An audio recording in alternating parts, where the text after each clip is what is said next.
All right, y'all. So let's move on. Because I told her this show was messy today. Let's get into this Kanye mess because he decided to go throw. He was going after everybody. He went after Playboy Cardi, which Playboy Cardi told him the STFU, and I laughed at that. And Cassie liked the comment because he go in like praising Diddy, which also Diddy said that he didn't even know because they had a phone call. He called him from prison.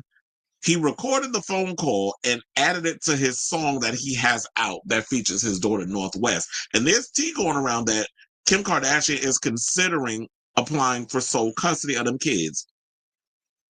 Whichever way this direction goes, them kids are already screwed up. I mean, you got a whore for a mother and a damn nutbag for a father. So them kids are already fucked up. But nevertheless, um, okay, whatever.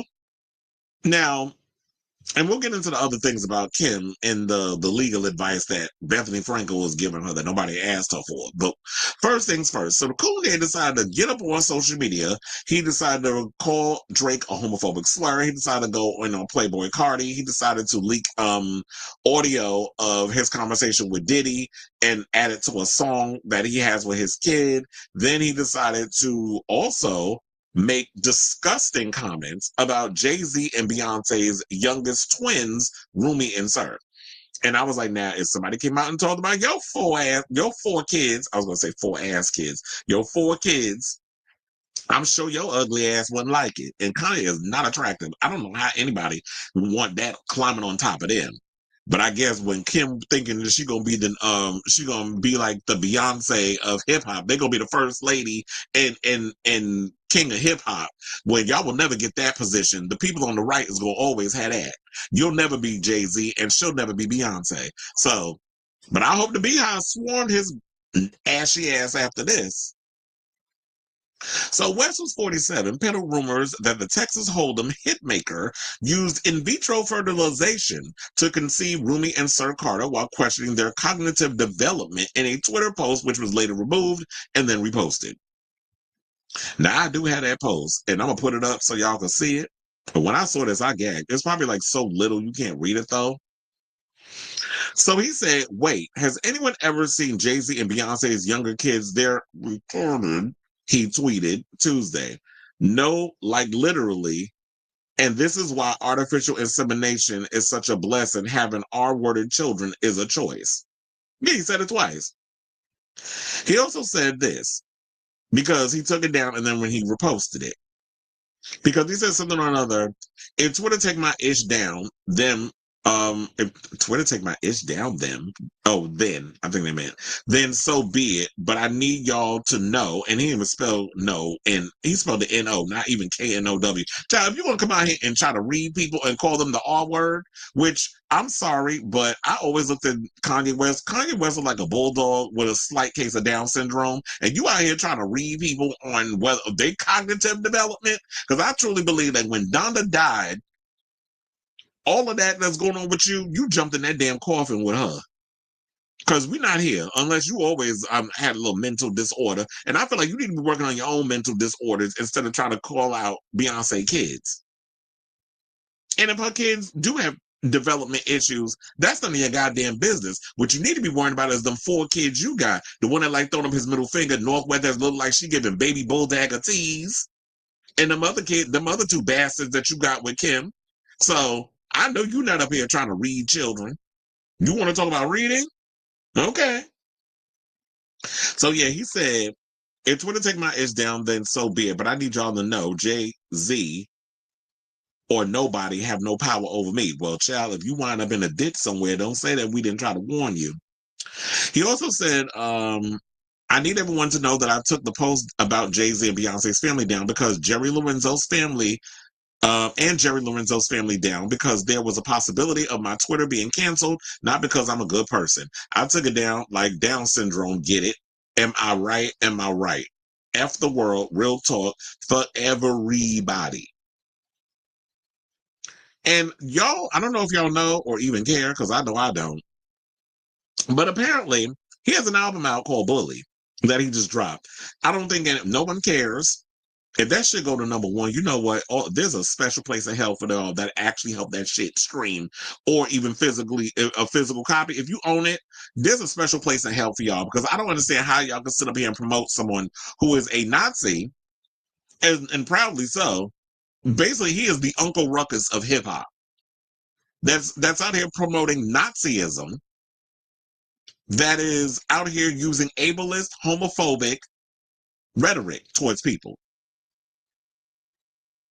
So the rapper, who's faced severe backlash for his anti-Semitic, homophobic, and misogynistic remarks on the platform in recent weeks, went on to post another 7 times about Jay and Beyonce in over 20 minutes. The tweets came just hours after the West caused further outrage when he was recorded wearing a swastika chain around his neck alongside white supremacist Nick Fuentes. I don't know how your last name Fuentes and you a damn white supremacist. Make that make sense. And I do find it funny because recently Nick Fuentes was on his page windmilling hard on Donald Trump, talking about all this other stuff, like he need to be quiet and all this other mess because Donald Trump out here acting unhinged. I'm like, where was you before he was president? I mean, he was always unhinged.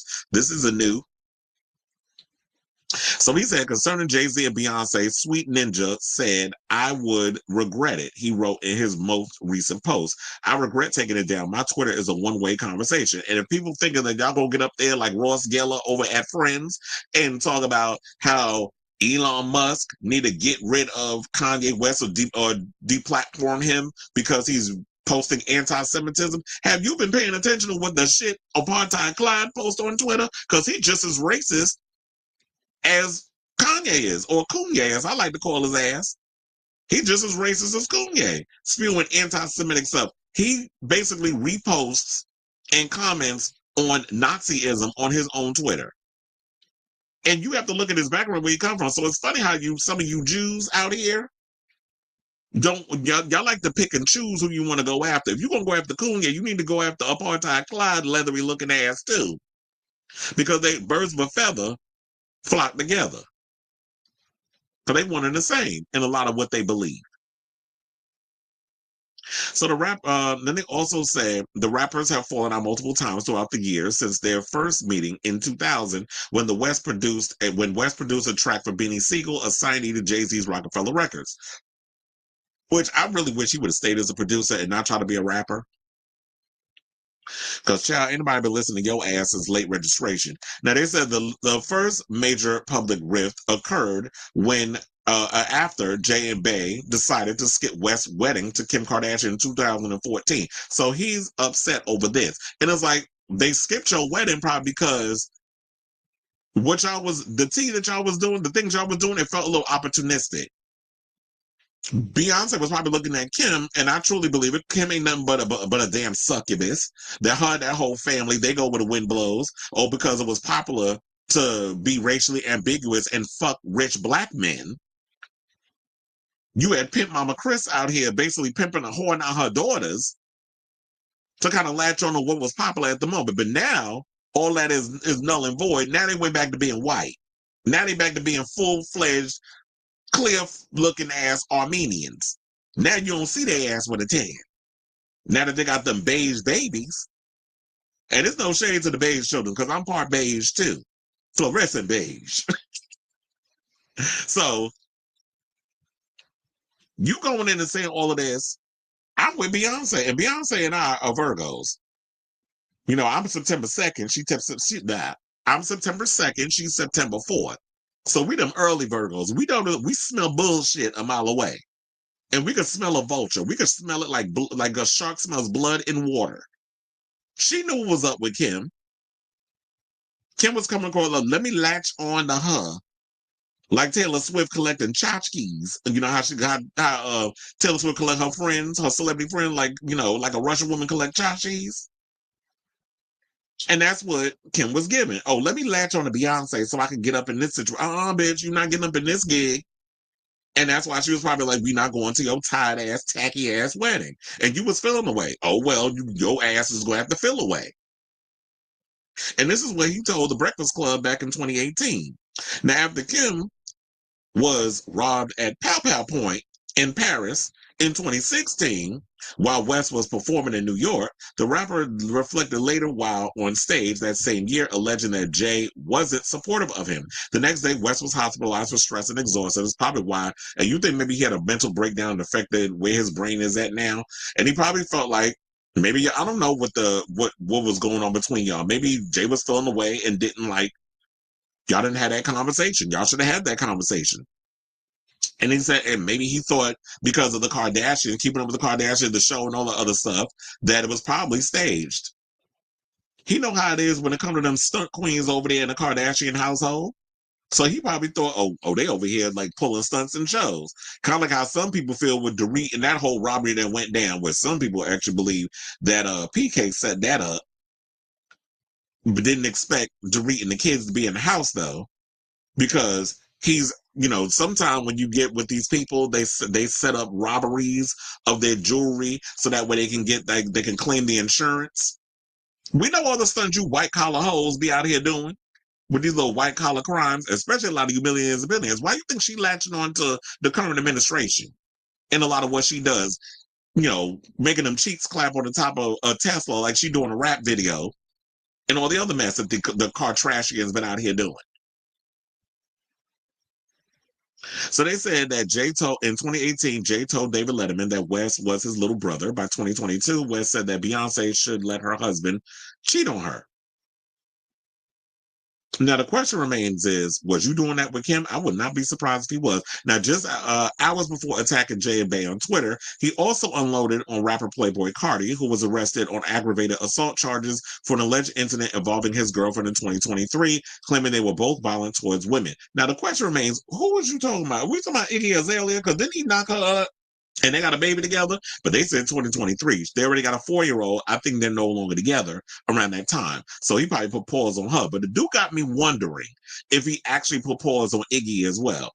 He said, Cardi beat women, and I beat women, but everybody hate Diddy.